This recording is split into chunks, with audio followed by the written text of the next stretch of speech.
Earth vice മീഡിയയിലേക്ക് സ്വാഗതം. മദ്യവിതരണത്തിൽ നിയന്ത്രണത്തിന് നീക്കം.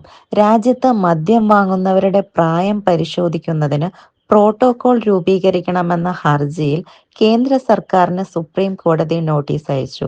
Community against drunk and driving എന്ന NGO രാജ്യത്തെ മദ്യഷോപ്പുകൾ, ബാറുകൾ, പബ്ബുകൾ എന്നിവിടങ്ങളിൽ നിന്ന് മദ്യം വാങ്ങുന്നവരുടെ പ്രായം പരിശോധിക്കാൻ പ്രോട്ടോകോൾ രൂപവൽക്കരിക്കണമെന്ന് ആവശ്യപ്പെട്ട് സമർപ്പിച്ച ഹർജിയിലാണ് നോട്ടീസ്. സർക്കാർ അംഗീകൃത തിരിച്ചറിയൽ കാർഡുകൾ പരിശോധിച്ച് പ്രായം ഉറപ്പുവരുത്തിയ ശേഷം മാത്രമേ മദ്യശാലകളിൽ നിന്ന് മദ്യം നൽകാനാവൂ എന്നാണ് സംഘടന ആവശ്യപ്പെടുന്നത്. പ്രായം സംബന്ധിച്ച ഒരു പരിശോധനയും കൂടാതെയാണ് രാജ്യത്ത് മദ്യവിതരണമെന്നാണ് ഹർജിയിൽ ആരോപിക്കുന്നത്.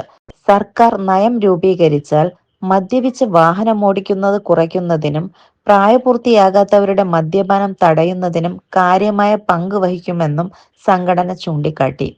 കേരളത്തിൽ മദ്യശാലകളിൽ നിന്ന് മദ്യം വാങ്ങുന്നതിനുള്ള കുറഞ്ഞ പ്രായം 23 ആണ്. എന്നാൽ ഗോവ, കർണാടക, തമിഴ്നാട് എന്നീ സംസ്ഥാനങ്ങളിൽ 18 വയസ്സ് കഴിഞ്ഞാൽ മദ്യം വാങ്ങാം.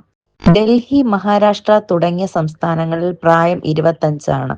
വിദേശ രാജ്യങ്ങളിൽ കുട്ടികൾക്ക് മദ്യം നൽകുന്നത് ശിക്ഷാർഹമാണെന്നും അതേ രീതിയിൽ ഇന്ത്യയിലും നിയമം രൂപീകരിക്കണമെന്നും ഹർജിക്കാർ ആവശ്യപ്പെട്ടു.